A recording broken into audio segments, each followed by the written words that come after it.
We just received important news from Georgia prosecutors in Donald Trump's criminal case in Fulton County, Georgia. But first, a quick reminder that Glenn and I will be reporting daily on all of Trump's prosecutions, including the ongoing one in Georgia. So if you want to follow along, be sure to subscribe to both of our channels. Okay, Glenn, back to the Fulton County case and this Hail Mary walk. Please explain to us what just happened. Brian, I didn't expect this. Fani Willis, the district attorney in Fulton County who led Donald Trump's RICO prosecution, recently filed a petition with the Georgia Court of Appeals. Here is the title of the petition: Petition to Dismiss Appeal as Improperly Admitted. Okay, that's a bit of confusing legal jargon. What does it mean? I read through the 17-page petition, and this is basically what District Attorney Willis just presented to the Court of Appeals. She said, "We don't think you should accept consideration of this issue on appeal." The issue, of course, is, will District Attorney Willis be removed or conflicted as he continues to head RICO prosecutions in Georgia? Judge McAfee said, "Absolutely not." He said, "Well, there's a little formality concern, so I would give her the choice of either recusing herself from the case or the special prosecutor that she has hired and has a relationship with. Personal relationship for a while. Nathan Wade could recuse himself from the case. That would resolve any formality issues, and District Attorney Willis could continue to head the prosecution. Well, Donald Trump and the 6 or 7 other defendants who joined this petition appealed Judge McAfee's decision, saying that Fani Willis could continue to head the case, and the Georgia Court of Appeals accepted this appeal for review. They don't have to accept it. Well, now Fani Willis has filed a petition for a remake, right? This is like what we call a petition to reconsider a decision that has already been made. She said, "Look, based on Judge McAfee's findings and his conclusions, there is really no issue for the appeals court to even take up." And here's how she argues it. She says, when a case goes up on appeal, there are 2 things that the appellate court must accept. And this is universal in all criminal justice systems. They must accept the credibility findings of the trial court judge. Why? Because only the trial court judge was in a position to view the testimony of the witnesses and make those all-important credibility findings. And Judge McAfee did that. And 2, any finding of fact based in part on how the witnesses testified, their credibility, any finding of fact that Judge McAfee made, the appellate court must completely defer to it. They must accept it unless it is without record support. In other words, if Judge McAfee completely went rogue and started making factual findings with no testimony supporting them, which he didn't, D.A. Willis argued that given those 2 principles of appellate litigation, there is literally no legal issue on the table for the Court of Appeals to decide. I think it's a fair argument. Now, is it a winning argument? What I will say, Brian, is once an appeals court has decided to accept a case for review, you can certainly file a motion for them to reconsider that decision. I think there's a low likelihood of success. And you started out by saying, it's a Hail Mary. I think it is a bit of a Hail Mary pass, but it is one that could be caught in the end zone, and it could be a game changer. Part of the problem here, and perhaps even part of what's driving D.A. Willis's decision to kind of throw this Hail Mary pass, is that the appeals court, for goodness sake, said, "We'll accept review of the case, but we're not going to get around to it until maybe October. And who knows? We may not even decide it until March 2025. That, in my opinion, is an abomination because that is so derailing the notion of a speedy and timely trial down in Georgia that it really does a disservice to the cause of justice. That might be part of what motivated D.A. Willis to file this unusual motion. Just so I understand here, Glenn, so the Georgia Appeals Court accepted review, And now the same people who obviously saw enough of a rationale to accept the appeal have to decide that there wasn't enough grounds to take the appeal. Like, does the fact that they accepted it mean that they're less likely to then refuse to hear the appeal under these new grounds? Yeah, I think it's not terribly likely they will reverse course. But here's the thing, Brian. Courts do reconsider their rulings, their findings, their decisions, not infrequently. The reason I say that is because a standard part of our criminal practice, I was a prosecutor for 30 years, is filing motions to reconsider when a ruling has been made. But you know what? The party believes that maybe we didn't present all of the evidence or arguments that we should have presented, or maybe there is some case law that we didn't include in our brief or in our argument the first time around. So motions to reconsider are an accepted part of criminal litigation, and that is, in essence, what this is. This is not something that is lawless. It's not something that is frivolous or worse, that is filed in bad faith.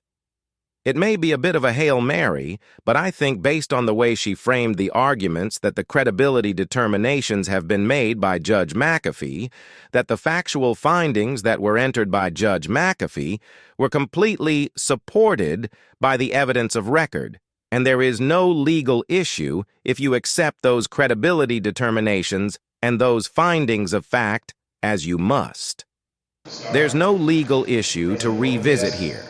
I think it's a straight-faced argument, maybe even a somewhat persuasive argument, but I'm not sure it's going to be a winning argument. Well, I don't doubt the persuasiveness of the argument from the prosecutor's end, but I'm going to channel my inner cynic here and tell me if I'm way off base, but there is a part of me that believes that the Georgia Appeals Court not only took this appeal up, but then agreed to hear it, not until October, and won't even rule on it until spring of 2025, because they were kind of doing Donald Trump's bidding in the sense that they were granting him the delay that he's seeking.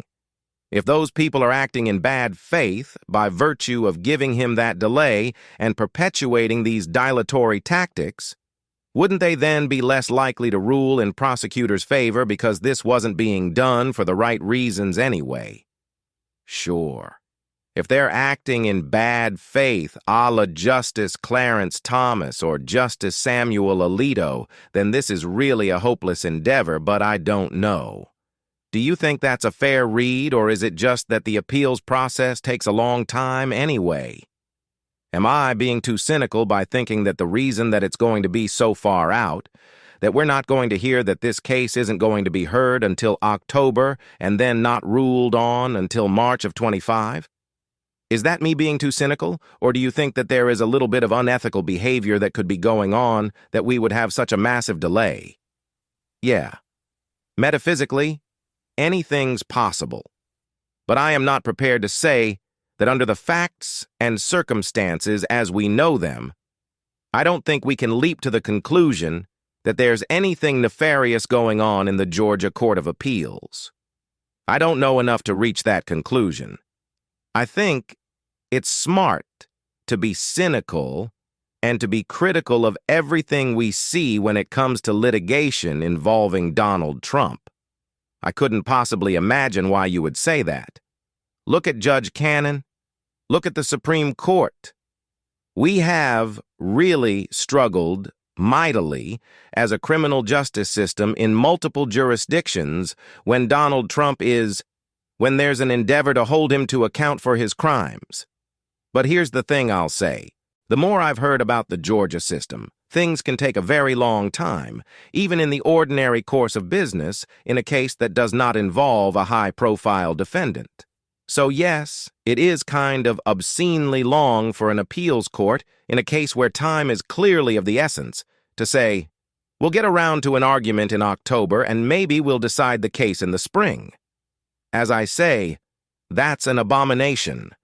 And that's something, Brian, that I have to say, when we look back on this sad chapter of our American history, I hope we will learn some lessons about how the appeals courts need to do better. I've argued for accelerated courts for years now. There's no reason an appellate court can't accept a case for review. Give the parties 2 weeks to submit briefs. 2 weeks from that, you will argue. And 2 weeks after the argument, you will have our ruling. That is something that I think our democracy needs to see reformed. Yeah, couldn't agree more.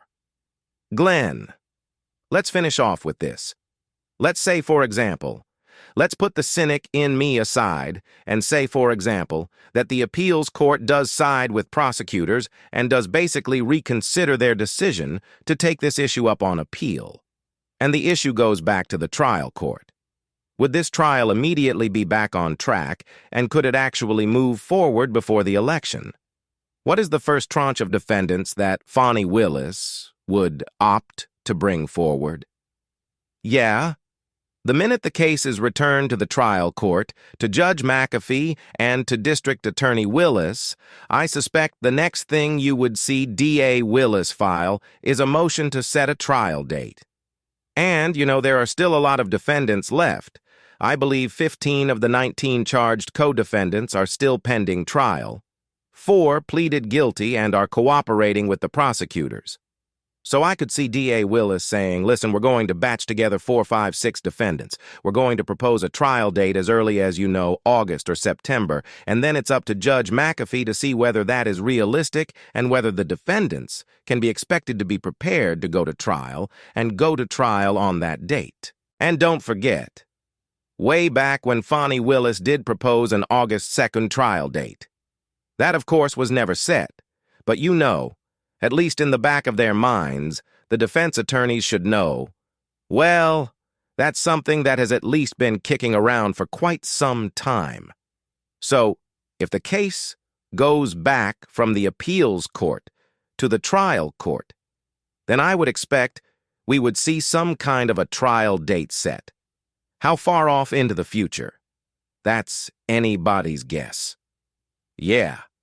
And I hope that prosecutors would look at that and look at the extent to which Donald Trump is trying to abuse the system with these dilatory tactics and kind of say, like, okay, if we don't get this thing on a trial track right now, he's going to keep abusing this process until the ends of the earth. So hopefully, if they are granted this motion, as unlikely as it may be, if they're granted this motion to undo this appeal, that kind of serves as the kick in the ass that they might need to then, get their ducks in a row and move this thing on the trial track as soon as possible. Of course, we'll stay on top of this, so as soon as we have any updates, we'll make sure to bring them to you. With that said, if you're not subscribed to both of our channels, please make sure to subscribe. The links are right here on the screen.